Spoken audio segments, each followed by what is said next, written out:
Start the meeting. We're going to start out with the pledge to the flag, Mike Eaton, and Jason Britton's going to lead us in prayer. I pledge allegiance to the flag of the United States of America and to the republic for which it stands, one nation, under God, indivisible, with liberty and justice for all. Let's pray.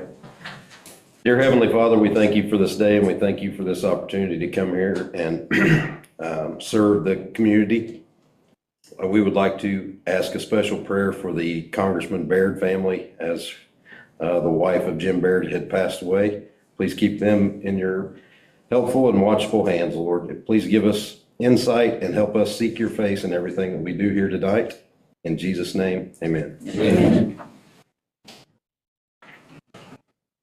First order of business is approve the minutes from the previous meeting. So moved. Moved by Jason Britton, seconded by Rick James. Is there any comments about the minutes? Seeing none, proceed to vote. All in favor say aye. Aye. All opposed? Motion carries. Additional appropriations.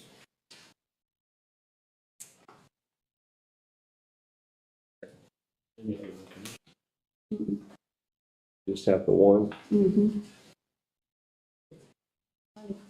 Where it has been determined is now necessary to appropriate, that's a big one. Now necessary to appropriate more money than was originally appropriated in the annual budget. Now therefore, Section 1, be it ordained by the Clay County Council of Clay County, Indiana, that for the expenses of the taxing unit, following additional sums of money are hereby appropriated out of the funds named and for the purposes specified, subject to the laws governing the same, from the county general capital outlay, $681,872 even. Only one, and this was submitted by Brian, who's not here, but Marty, you talking about it? Yeah. Of course, this is for 2 trucks. You said just one appropriation. We can come up with more if you'd like, but it's for the 2 trucks.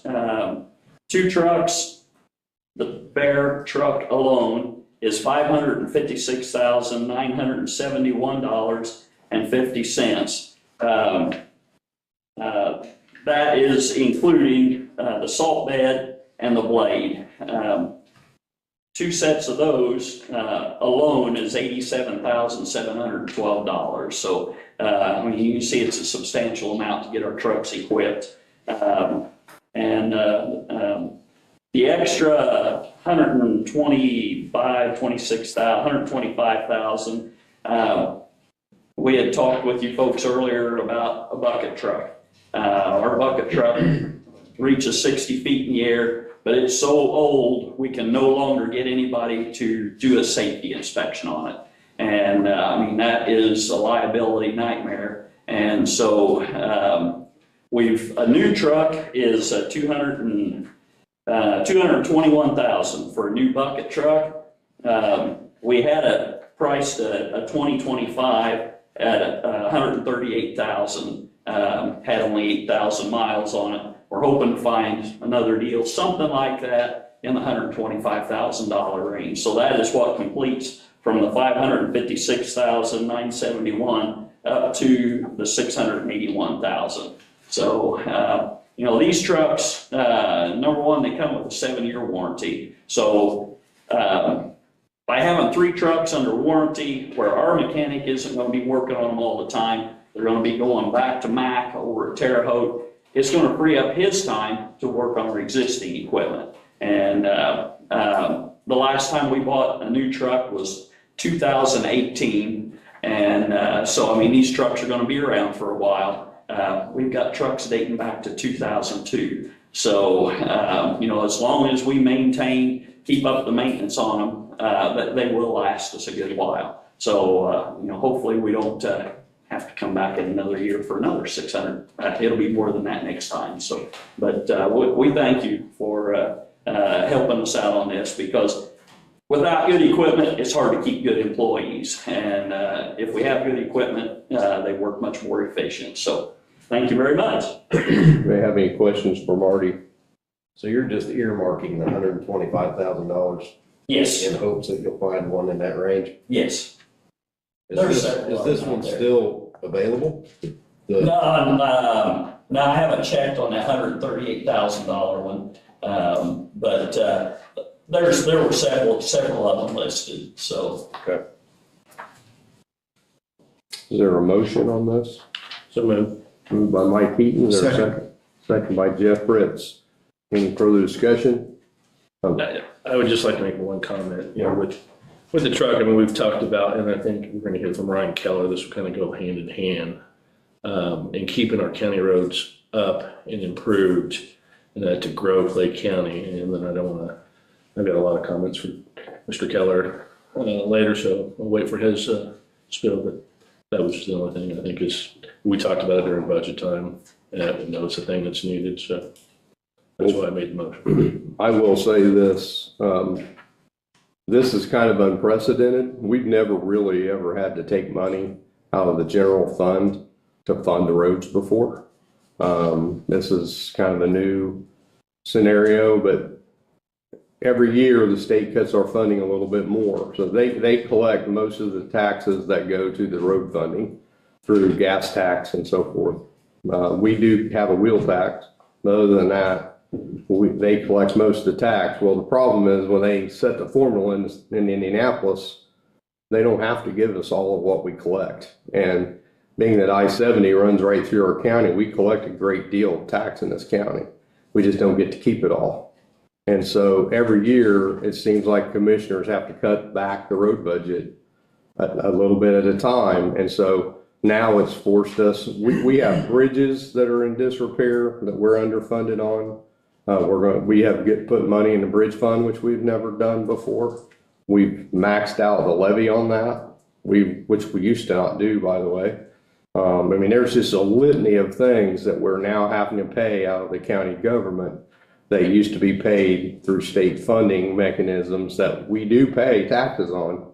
We just don't get to keep the revenue as the same percentage as we used to. And so it's something that when you're talking to your legislators, it might be, they've heard it, but they need to hear it from you too. They've heard it from us. They've been hearing it for years, but they need to hear it from you too, because it's quite honestly, it's gotten ridiculous.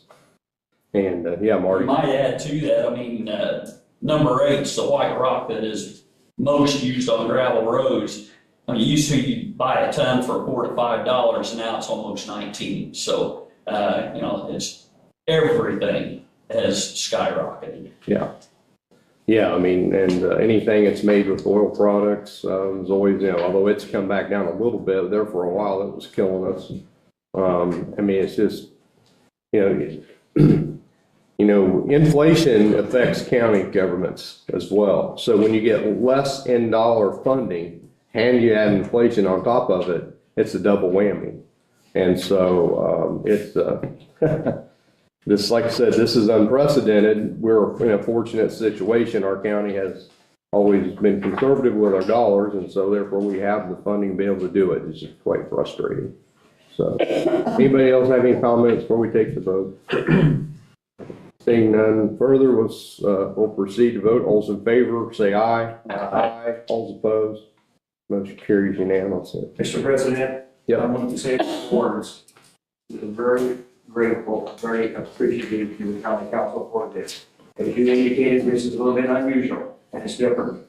And as you indicated, inflation has killed us at the chamber meeting when we had the report in the county. We talked about the fact that basically our income is same as has been the last 3 or 4 years. We talked about inflation and the cost, as Marty pointed out, how everything is escalated and really gone up. And don't take it lightly when we say thank you, we mean it. This is a great, great blessing to us. Very, very appreciative. Thank you very much.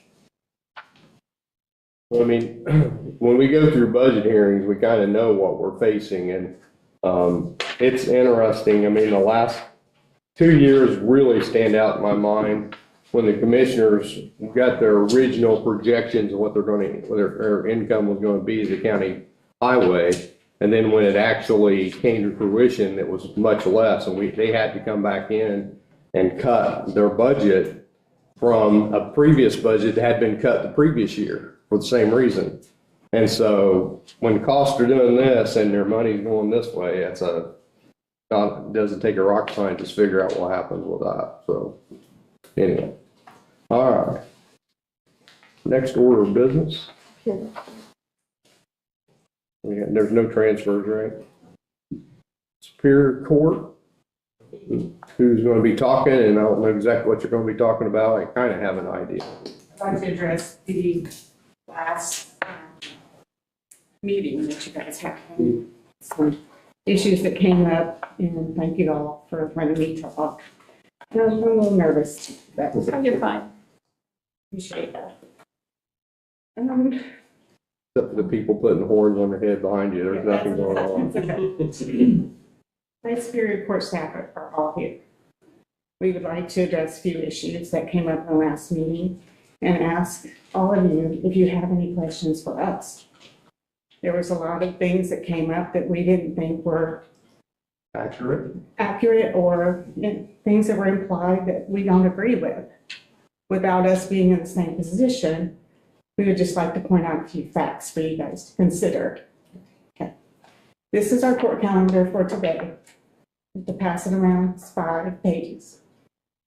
We do this every Monday and Wednesday for criminal court. Our public defenders work those days. Our court calendar is set by the clerk, the sheriff, wanting people out, public defenders, attorneys, pro se litigants, and these are all criminal cases that happen every week. We would like to invite you, each of you, and the commissioners to experience a Monday or a Wednesday to understand our criminal court calendar. We believe that comparing one court to the other is like apples and oranges. They have completely different cases. They have completely different needs. And we all believe that it would benefit you guys to understand how it all works, from someone e-filing something to the clerk processing that to it being split by the county rules to go to each court. And just say, we have no power in a lot of the cases we get. We get all the OVWIs, all the driving offenses with drinking, all the orders of protection, all the criminal misdemeanors we took from circuit court 3 or 4 years ago. We just took them, stewed them for them.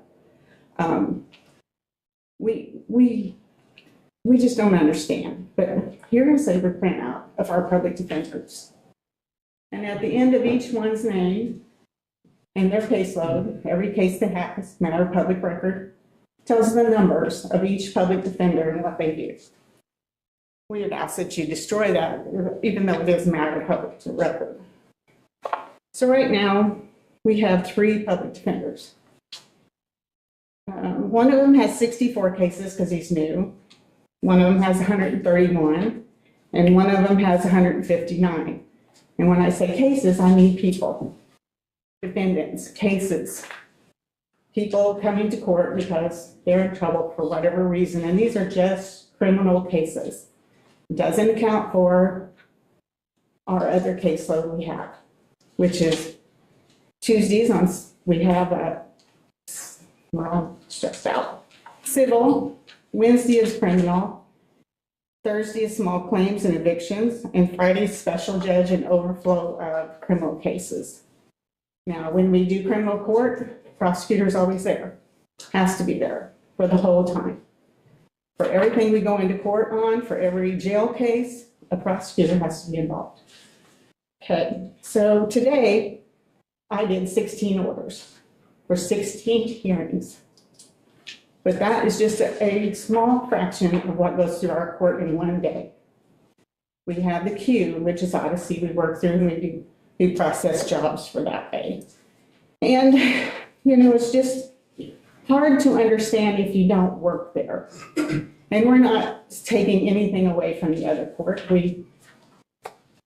always got along great, and we appreciate the job they do. And coming from a DCS background, I've worked there since 1999.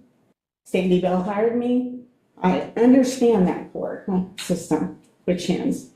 But it doesn't take away the fact that we could have 4 litigants that were arrested for meth in a body. And we still have to pay the 4 PD for those 4 people. Just like Chins, we might need 4 PDs because they can't cross over. They can't represent the same people or the same situation. So yes, it's apples and oranges.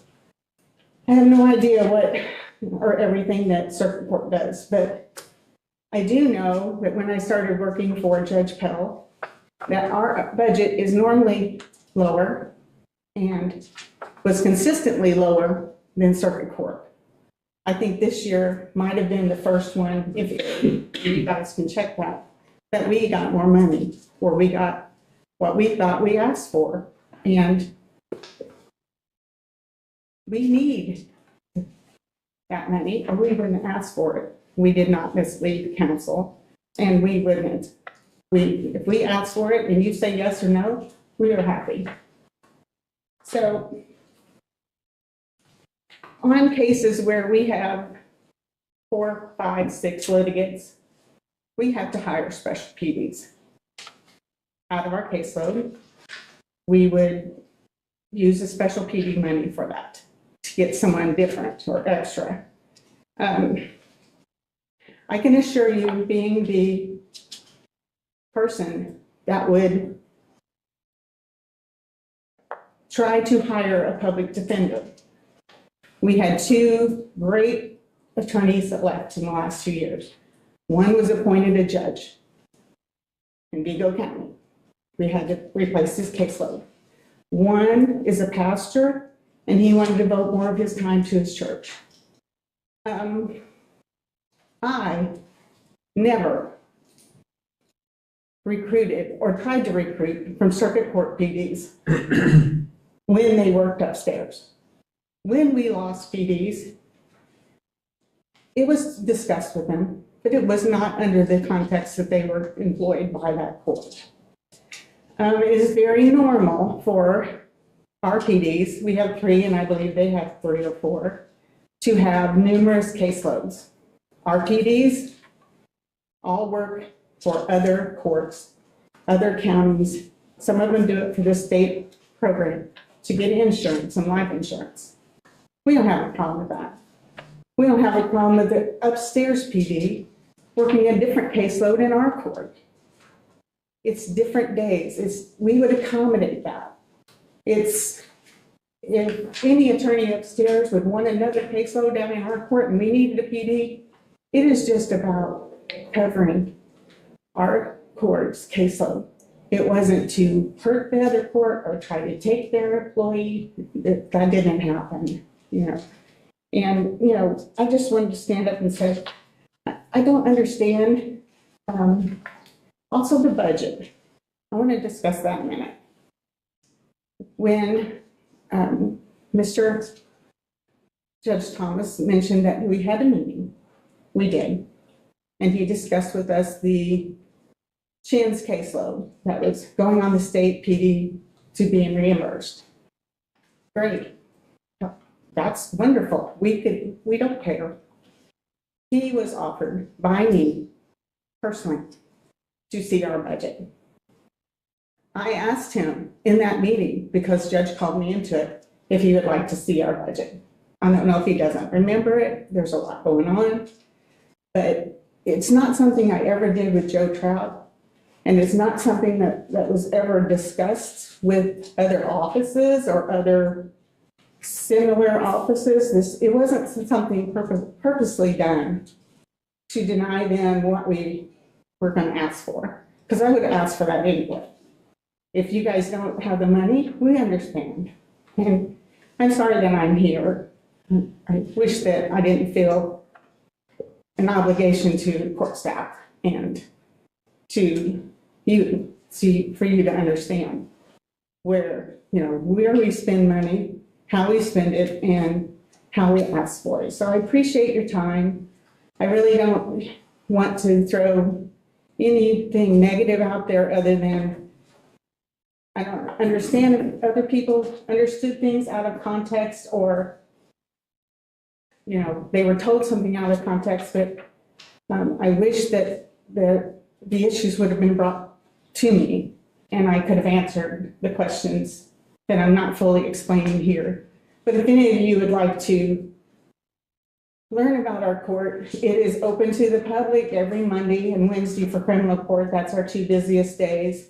And we can show you who answers the phone, who works in the queue, who is the bailiff for that day, who is the court reporter for that case type. And we would be more than happy for you to understand what our court does compared to the other court. We're not making them any less than us. We just don't want to feel like we're inferior because we're not. And I appreciate you listening. Thank you. Thank you. Thank you. I am going to make this comment, and I'm going to trying to be as transparent as I can. So since the last meeting, because it is recorded and it's live streamed, I had a lot of people immediately contact me about some of the things that were said. And what we have found is there was a lot of inaccuracies. And I'm not pointing fingers at anybody, saying anybody was trying to mislead or whatever. But I do believe that you guys were caught in a defenseless situation. When it comes to myself personally and about everybody I've ever served with on the council, we're not lawyers. We're not, we've never served in a court. We've never been a judge. It is very difficult for us to always understand exactly what goes on in the day-to-day of courts. And so therefore, when these concerns are brought to us, we just try to discern the best decisions that we can make. One of the things that we don't ever try to do is to micromanage you or to hold you hostage because of funding. We give you the funding we feel like we can afford to give you. We had during discussions during budget hearings in your court whether or not, well, we gave you additional money. We had those same discussions with circuit court, and they didn't ask for more at that time. And so we did accordingly to what the best we could do. And so I guess I feel bad that you have to come and feel like you have to defend yourself. Since that period of time has passed, I've kind of understood there's a lot of different moving parts here. And so don't feel like that we're pointing fingers at you guys thinking that, you did something that was out of character or wrong or whatever. So that's my personal opinion. If anybody else has anything to say. I appreciate you just listening and trying to understand a different perspective of it. So thank you very much. You're welcome. All right. Harmony Interlocal Agreement Resolution 2026-04. Here to prepare the resolution, this is from the town of Harmony. That way the snow doesn't cut up the county line in the town of Harmony. That way I'm thinking right, Marty? Yeah, The snow will go. it's the same agreement we have with Centerpoint. Do we have a basically. copy of it to approve? Simply left. It's not a big Yeah, deal. without the resolution, when we get to the town limits, by rights, we're supposed to raise the snow blade. We're not supposed to plow through, they're to take care of their own roads. But with this interlocal agreement, it allows us, when we're going up 200E, they can drop the plow, clear down 157 and plow all the way north through Harmony and not have to worry about raising a plow. I mean, that makes everybody look bad when you do that. So, but I think it's great when the county and our towns can work together and solve a problem like that. There a motion to approve this? So moved. Jeff Britt, seconded. Second by Jason Britton. Any discussion? Seeing none, proceed to vote. All in favor say aye. Aye. All opposed, motion carried. Thanks. All right. Ryan Keller from Thrive West Central is going to make a presentation to us We missed you last month. Yeah, I apologize for that. I don't have any excuse except I'm a bonehead and put it on the wrong day in my calendar.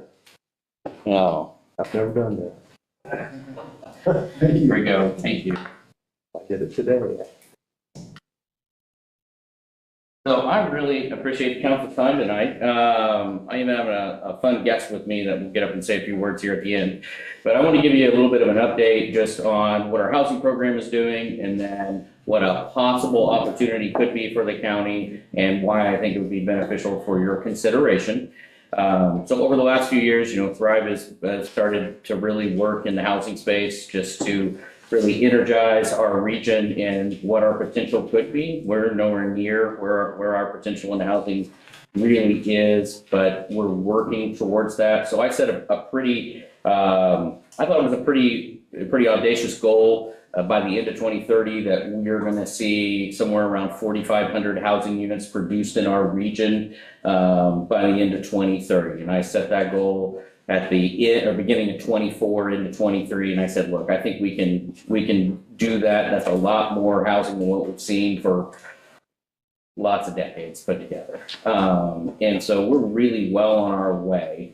So far, with our state and federal funding and local funding opportunities, we've been able to go under contract of 573 new housing units just over since really the end of 24 into where we're at now, the beginning of 26. And those are scheduled to get, most of those are scheduled to get developed really by the end of 26.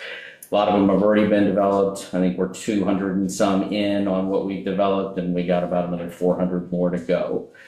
Just looking at what we've done in that small pool, plus what I could pull in the building permit data within Vigo County, we are a little over 1,150 new housing units that have gone under contract. And they may not be built yet, but those are building permits that were pulled in the private sector, not overlapping with ours in Vigo County. And so when I look at the region that we're talking about, kind of all the donut counties around Vigo County, most groups do not have permitting outside of a city limits. So, City of Clinton, Rockville does, Sullivan and Brazil, but the counties do not. So it's really difficult for me to really gauge what exactly is getting built. So I'm going to start using utility data and see where we're finding new meters that are getting turned on that are residential.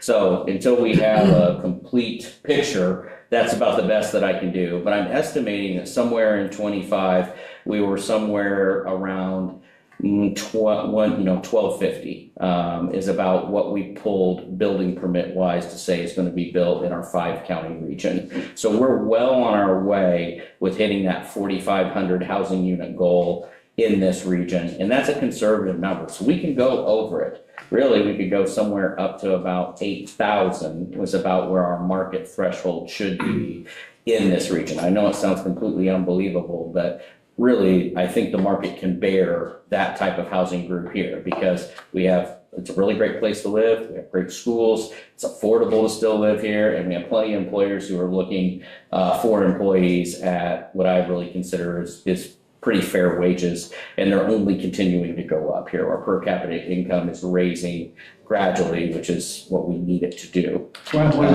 What is the region? What is the range? Our per capita. You mentioned a region. What does that encompass?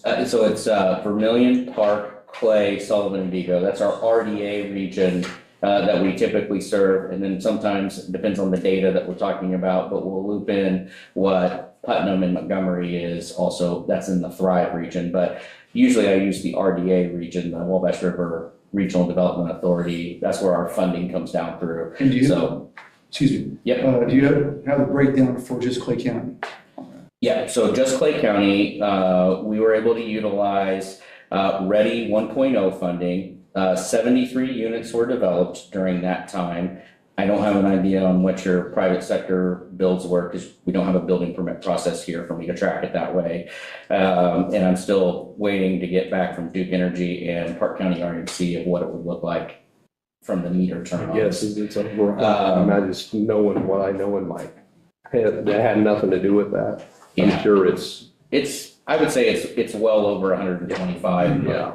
Without having the data, I don't want to guess at what I think it is here for Clay, but Now, I know. I'm sorry, go ahead.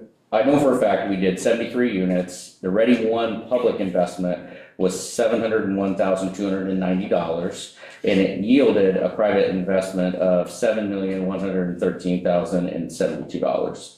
Okay, so those were all that Thrive had a hand in. Yeah, that's where we loaned money or granted money. Really, all that was a grant, and so that's where we've wrapped up Ready One, and now we just got our allocation for Ready Two, and so that will be a public press release here in March. So I'm coming to you a little bit early, but we will start to announce that, and we'll start to announce what the Lilly Blight funding is going to cover as well. And that is for these 5 counties.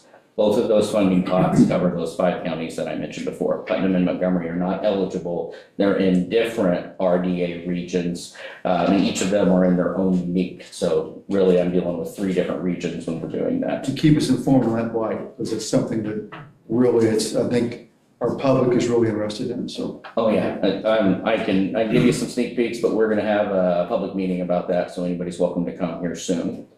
So out of that 73 housing units that we created with Ready Round One, we partnered on creating, when you start to think about what did that really do for Clay County?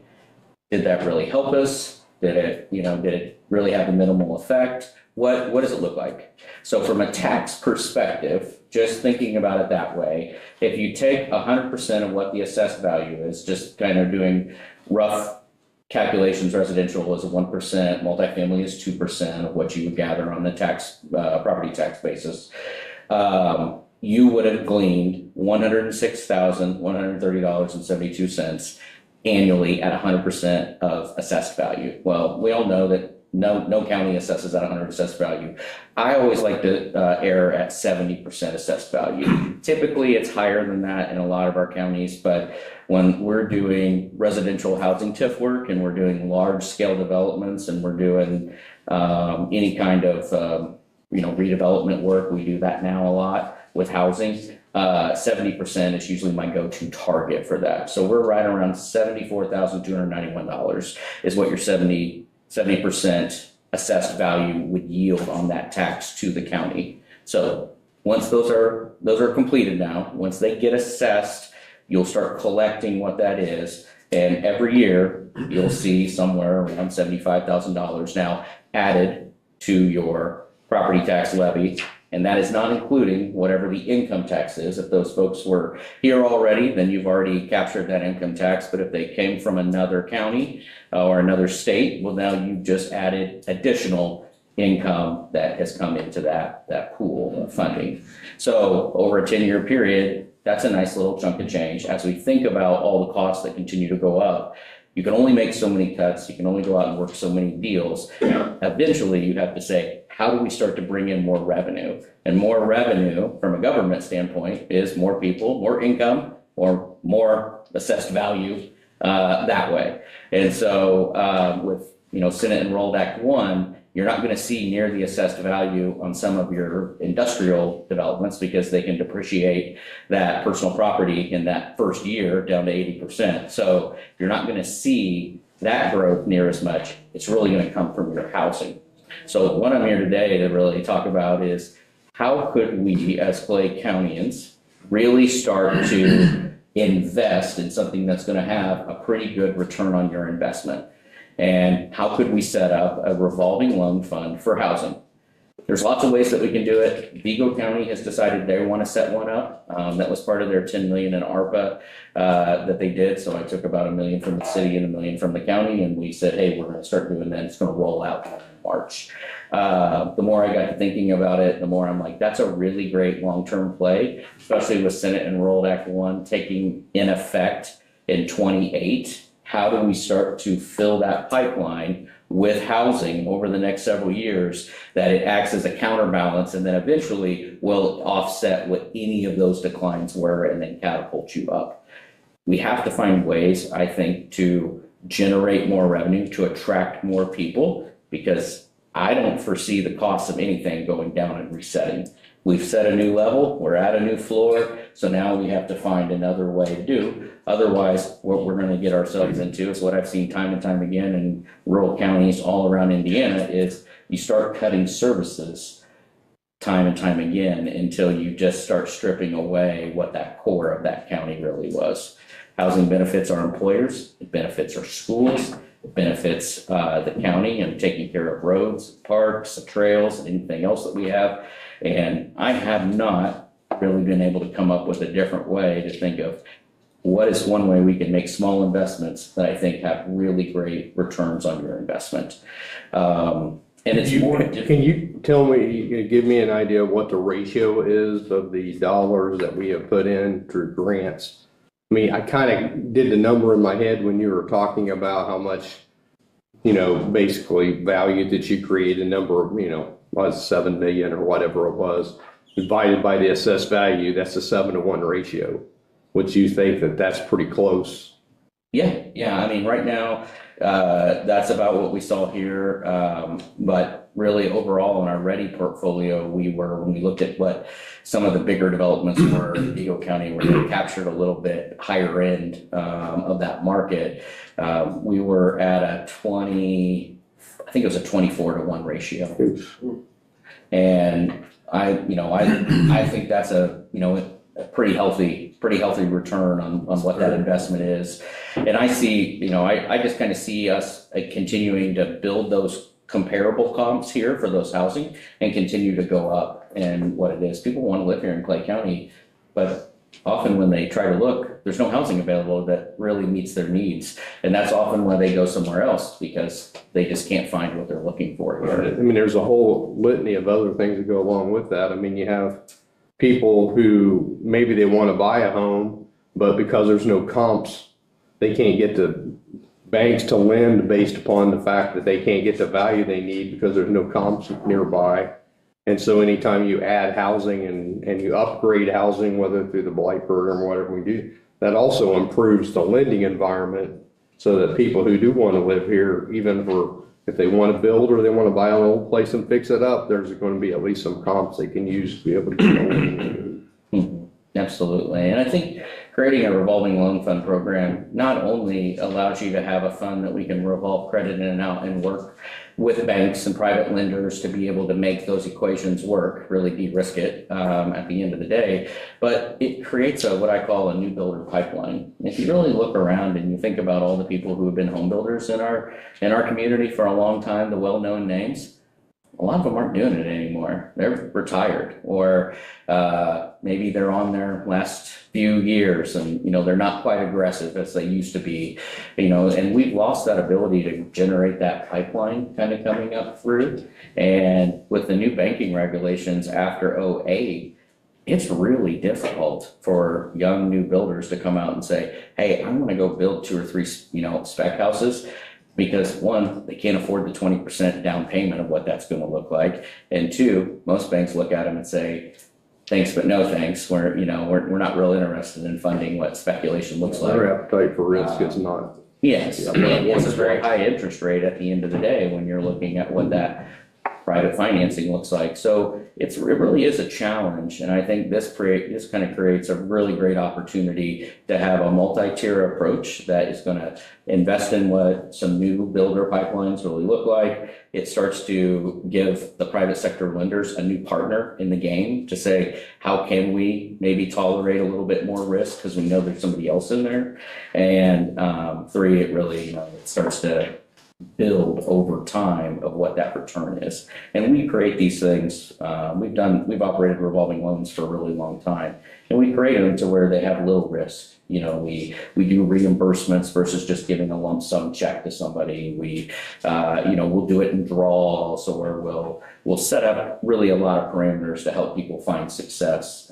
Because once you're in business with somebody, you want them to succeed because you need them to pay you back. So it's really, you're all on the same team and you're all working together with folks. And I think at the end of the day, it creates a really great opportunity for us. And the fact that it's a revolving fund such as that, I mean, you're continually, feeding the system through that revolving portion. So if you don't have any more questions for me, I'd love for Shane Lunsford from Hometown Construction to get up and just say a few words. You can hear it straight from the horse's mouth. I mean, he works in construction every day, and he's been trying to work with us and how he can make these programs work for his company. And he can talk about some of the challenges, and I think you'd be really great to ask him a lot of questions and see from his perspective, what are some of these roadblocks that he runs into that's keeping him from being able to build just here in Clay County. Okay. Howdy.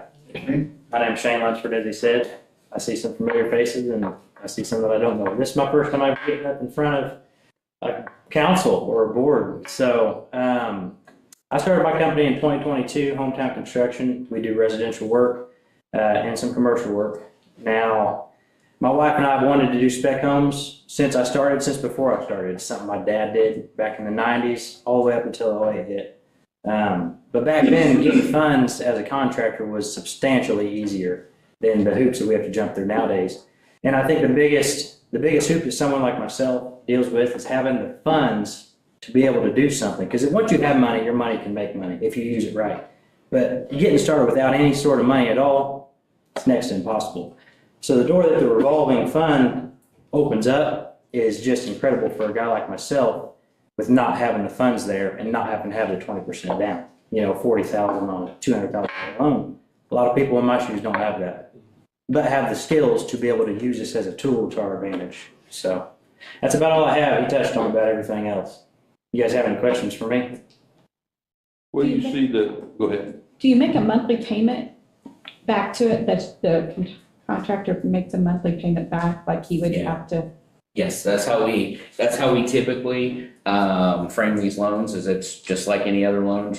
You'd start off there, maybe you may wait 30 days or 60 days after closing before you make your first payment back, and then it's just on a normal amortization schedule, and it's just paid back. We use simple interest on what we do, so it's nothing complex. We're not trying to make every ounce of money that we need to. It's just simple interest calculation all the way through. There's no early payoff penalties. And, you know, once they get going and they're only paying just like on a construction loan would be, we would say, you know, maybe he's doing a foundation on 3 spec homes or something. You would get a bulk discount by doing all 3 of them at the same time. Once he has a receipt or he has an invoice, we would either pay that invoice for him, or we would, if he paid it, then we'd cut him a check and reimburse it, and then he would go on to the next step, just like in a normal construction loan. Or we could, you know, do, hey, the first draw's, you know, 40,000. We'll kind of go from there and give you a little leeway back and forth. And but we would be, you know, very cautious with how we do that. We'd make folks demonstrate that they can do what they say they're going to, just so we can protect the public dollar. We have a small business revolving loan fund that's about $1.3 million now, and we've had really, really good luck on wood with all of our contenders and our clients that have done that, and we constantly revolve that money out. As soon as it comes back in and we get a lump sum, it goes right back out. We just did a loan last month, $80,000 for a new business in Greencastle, and then we're back with $16,000 I think left, and we have about $24,000 every month coming back in. And so once you get it loaned out, then it works pretty well. And it's not 20-year loans by any means. They're short duration. So it gets folks the capital they need, but they don't just keep it for 20 years and use it as a line of credit. It's, you know, could be 2 years, could be 3, could be 5, but it just cycles in and out like that. We're doing it on spec homes. As soon as the spec home is sold, then absolutely replenished. You get it paid right back, and then it could go that way. You know, it could be that quick and easy. So if Shane could be building 3 homes in a year, you could see that money turn in and out. Or you might go on a longer contract with him and say, hey, we'd like you to build 12 in 3 years. Let's revolve it in and out 12 times, and then it's all paid back. So it just depends on kind of the scenario and what somebody's willing to do. Is there a lien placed on the property by Thrive? Yep, so we do a formal UCC filing and we secure the loan just either with what the property is or any other personal property. Sometimes folks will put their house up for collateral. We'd be in the second position behind that, but they'd have to show that they had an appraisal and they had a gap in there of what that would be. But we do that now currently with all of our private sector loans, with the small business revolving loan. We do the same thing with housing. So if he sold his first one, still working on the other two, the lien would be placed, so if he sold it, the first one would be paid back. Mhm. Another thing I forgot to add is we're actually working with Ryan and Thrive in Terre Haute to do a revolving loan and possibly build specs over there. But man, I would much rather do it here in Clay County, just because it's where I'm from. My wife loves the town. We own a salon here in town, and we would rather spend our money here. So, And which town do you live in down there? the best one there ever is. And Clay City. He lives in Clay City and he wants to work in Clay City. And, but we have young builders here who want to do spec in all parts of our county. And I know, there's some in Centerpoint, I know there's some in Brazil here. And it's just, how do we help them get started at the end of the day? And how do we keep them going? Because what are we going to do when a lot of our custom home builders or a lot of our maybe the one or two spec builders that we have still, they decide they just don't want to do it anymore. And that day is going to There's come. several that's already So how do stopped. you check out your builder? How do I check out my? Yeah, okay, you see it on, advertise on I'm a builder, I'll build homes. How do you check their resume? So we probably advertise and let them come to us, try to get the word out as much as possible. We do credit checks, we go look at what they're building, what they've sold, go check references. We would probably do kind of a background check on them as well, just to see. We put them through just like we do any other loan recipient. And, we vet everybody pretty well, and out of all the loans that we've given, we've only had one default, and that was my very first one we ever did. And it was a person I never would have guessed in a million years would have defaulted on it, but hey, it happened. But other than that, knock on wood, we've been very successful other ways, and they paid back a third of it, and so we lost about 20 grand on it, but we've made that up in the interest that we earned on the loan and replenished it. So Every wasn't in Clay County. lender that loses one. yeah, we lost one, the very first one. About 2 years into it, they just quit paying, and it was a cascading of terrible things. We realized very first one, we didn't do the UCC filing right, and we weren't able to recoup the equipment that they had bought. So it was just it was a hard lesson, but we learned, and therefore we've done everyone sent right. There's actually more in that fund now than what you started with. Yeah, we started with a little over $1 million, and now we're up to almost 1.4 million, I think, when it's all added together. So the interest is added to that fund, and it would continue to add on any kind of housing fund. So no pressure here to make a decision by any means. I just wanted to come and present so you understand that this is an option for Clay County. This is something we're doing for Vigo. I'm going to approach all of our counties and see if anybody else is interested in that, because the ready funding that we have, it does go for all 5 regions, but it's only 1.6 million. That will go super quick, and it will go to a lot of big projects. They're ready. Most of these folks these will be $15 to $30 million projects, and they will gobble up that money because they're already in the pipeline ready to go. We have the Lilly Blight funding, which is going to be a total of $8 million. $5 million is going to be here kind of for a region, and then $3 million is for one giant catalyst project in the region. Probably will end up somewhere in Vigo County just because they're the urban center, because you have to have a certain match percentage of what that looks like. And if you use $3 million, you have to have at least a $10 million match in with that project. But at the end of the day, we have funding that's going to be using. A lot of the Lilly Blight funding will be revolving loan fund, but it has longer terms with the IEDC, and then it will eventually come back to us. But what are we going to do in the meantime? And it has a lot of special things. It has to be blight, could be a brownfields, or it has to have deferred maintenance. Nobody can be living in it, but it has to be built back in housing. So it has a lot more restrictions, where if somebody just has an open lot, that has utilities, we could go put a new house. Ready can do that, but Lily Blight can't. So we will have different programs going, but why wouldn't we want to have a revolving loan fund that can anytime can start to build that pipeline for us? So that's really trying to think, what does 3, 4, 5, 10 years look? How do we create, a thing here with 10 or 15 builders that are engaged and ready to keep going, and we'll keep adding to our local economy. What type of investment are you thinking for Clay? I mean, if I was if I was asking for pie in the sky, I would say $1 million to seed it.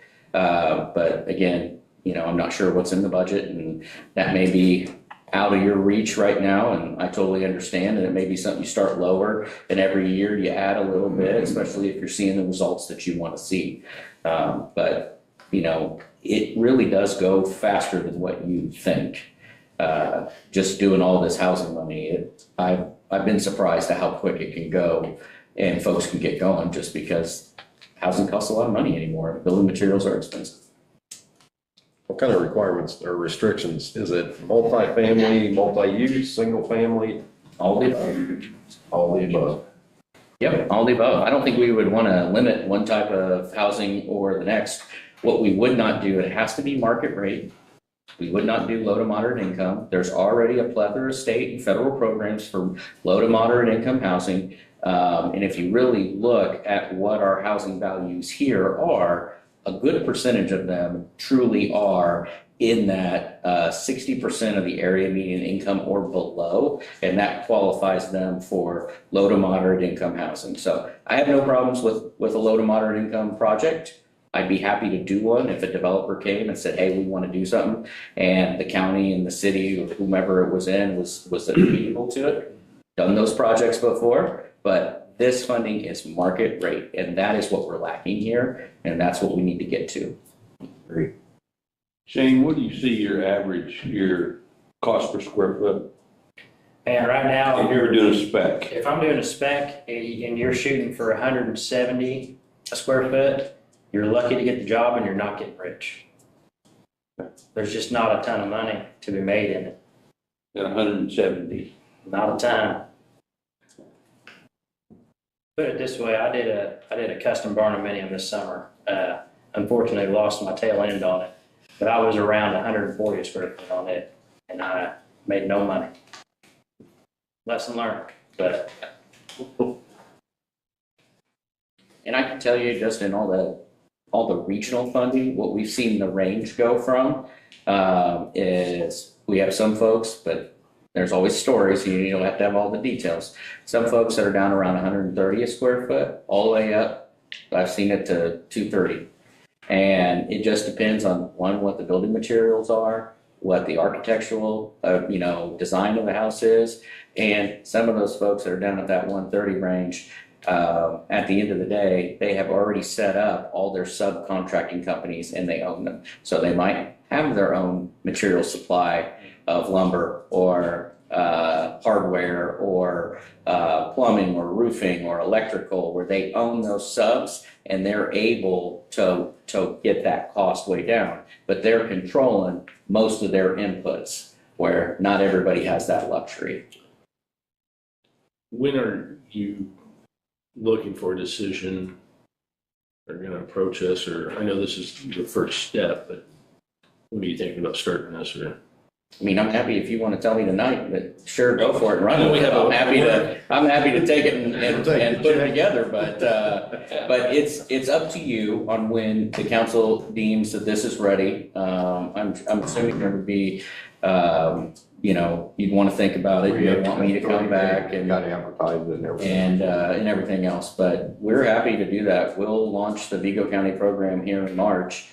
We would make whatever adjustments you want to make for your program, and then we could roll that out, because we'll just incorporate it right into all the revolving loan work that we currently do.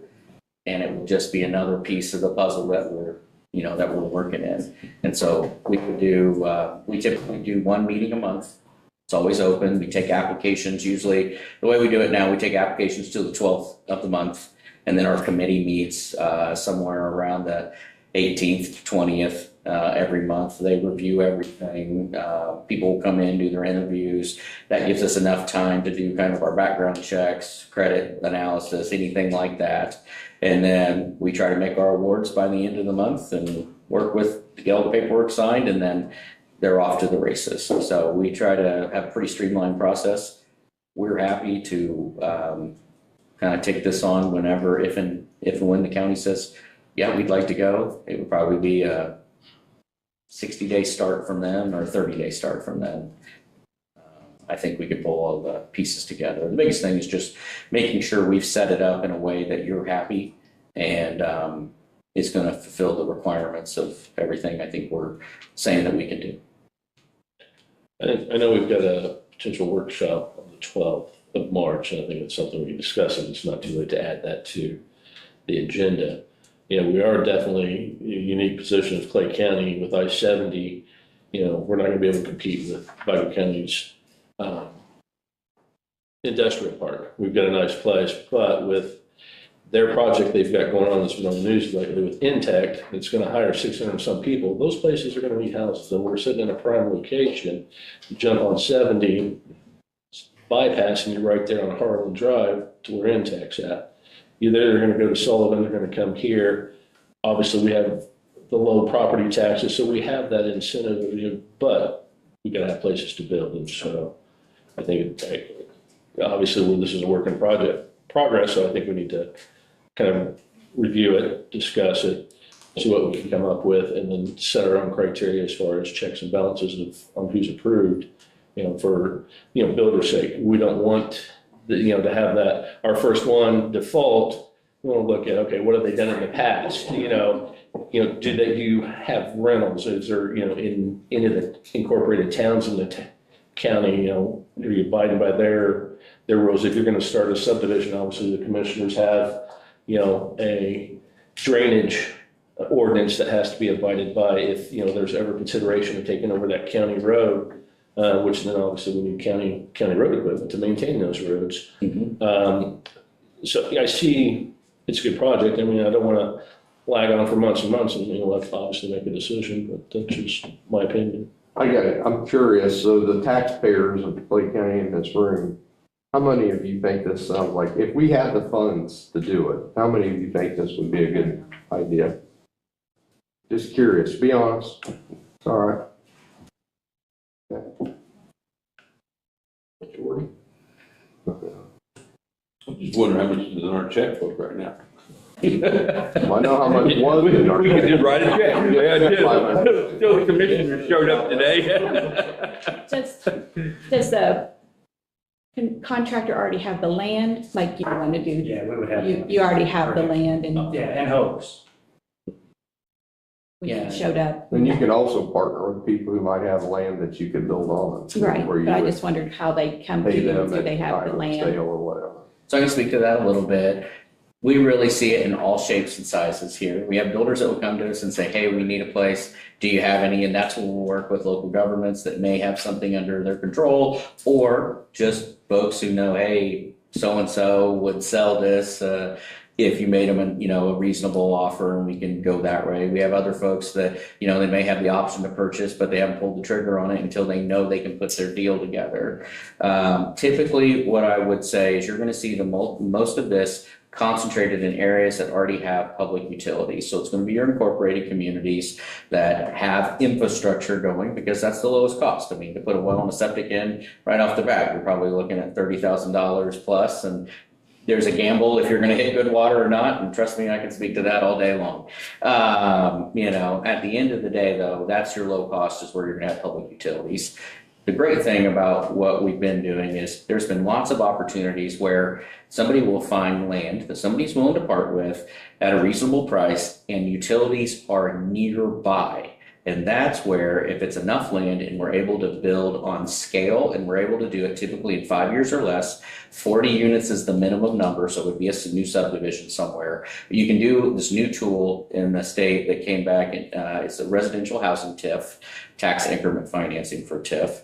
But that's where the folks who are going to live in that subdivision, their taxes pay for what it costs to run that infrastructure, roads, site clearing, stormwater, retention, anything like that. It's no burden to any other taxpayers, it's just who's gonna live there. All that new assessed value gets counted. In House Bill 1001, it just passed what used to be a 20-year TIF for residential. It's now extended to 5 more years, the same as a commercial TIF. So you're able to get 5 more years of that captured. So you're able to run water lines further, sewer lines further. What that does is that starts to extend your capacity to grow out of where your incorporated counties and utilities usually run. So now you have a complete mechanism that is able to fund that without dipping into general funds, without costing any other taxpayers any other additional money. And you're able just to now grow those utilities within reason, slowly over time. And we could even do those kind of deals with this revolving housing fund. I wouldn't say you probably need it if you've got a developer's ready to do 40 plus houses.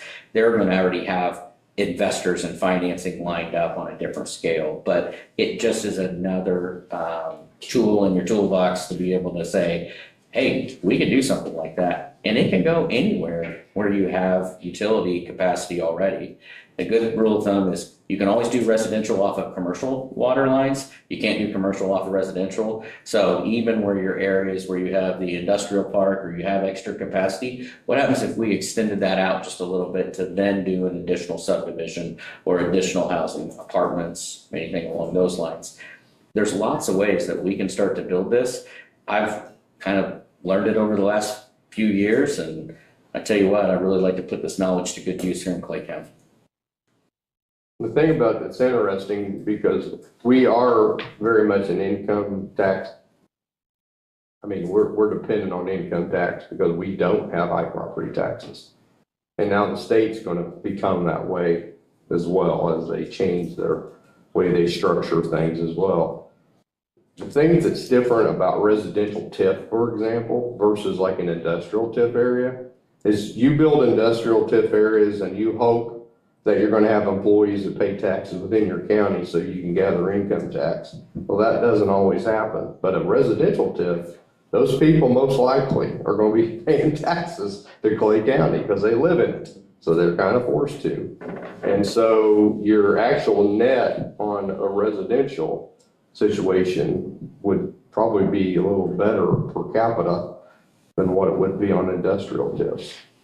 And the name of the game anymore is people. And that It's all about people. It's all about people. And the more people that you're able to attract, the more employers you're going to be able to attract, the more expansions they're going to want to do. You know, I could go on for hours about that kind of stuff. One of the most unnerving conversations I ever had with an employer in this county was the consideration of moving their plant because we didn't have enough people here. That's very nerve-wracking. So we need people.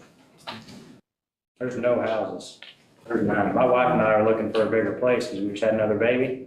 We would like to stay in the Clay City area. There's just nothing for sale to fit our How much needs. will I pay? I'll save mine. Well, now there's a Build difference. me a new one. Yeah. No, actually, my wife would probably kill me. Many years ago, our mayor that we have now, it was in his first term, I used to have breakfast with him, and we were talking one day, and he made a remark about people coming up to him and said, what are you going to do to draw industry into Brazil, into Clay County? And his response was, I'm going to try to keep the industry that we have because we are short in people. And I'll never forget that. And it always comes back and plays in my mind. You know, and one thing that I know this is a concern of mine, I've been on medication. We're looking at doing some remodeling here on our county buildings, and it's quite a bit of money. And that's going to be a factor on me to decide whether I want to put $1 million there. In that, I think it sounds like a great idea. But like Larry said, the state's kind of want to lay the hammer down a little bit. And that's going to be something that I'm going to look at. Okay, I'll just. Absolutely. No, I appreciate that. Okay. But I understand the position you're in. I used to do heating and air conditioning, did it for a lot of years. And I understand exactly what you're talking about. Yeah, they don't make it easy for us. No. When we had the homeowners association here in Clay County, I thought that was a great deal. There was just a lot of guys getting older and started stepping out. I was secretary for that group, and I thought it was a good group. But we didn't have the opportunity that this man here has for you. Yeah, exactly. And I would not like to turn that down. Anybody else have anything else with them? Thank you, I Ryan. really appreciate you. Sorry for such a long. That's all right, thank you. But we really appreciate the consideration. Thank you. Thank you. Is there anyone else who has anything they'd like to bring before the council? I was just gonna say something. Just to introduce myself, I'm Carl Trout. I unfortunately was selected to be the president of the aviation board out here. All the troubles and that brings. But anyway, I just wanted to introduce myself to y'all. And if you have any complaints or concerns about the airport, especially when the crop dusters come in and start bothering everybody and phones are ringing off the hook, well, just please call Kip Clark and, but anyway, I just wanted to introduce myself. Thank you. Being a farm boy, crop dusters are necessary. Yes, they are. They're also awesome to watch. I love to watch it. So I saw a drone do the field across from our house yesterday last year. I'd never seen that one. The drones have taken over. Yeah. Anyway, all right, anybody else? Sheriff? Sheriff? No. Oh, wow. All right, so is there a motion to adjourn? So moved. Moved by Jason Thomas. Anybody else? Second. Seconded by Jason Britton. All in favor of adjourning, get up and leave. All in favor, not.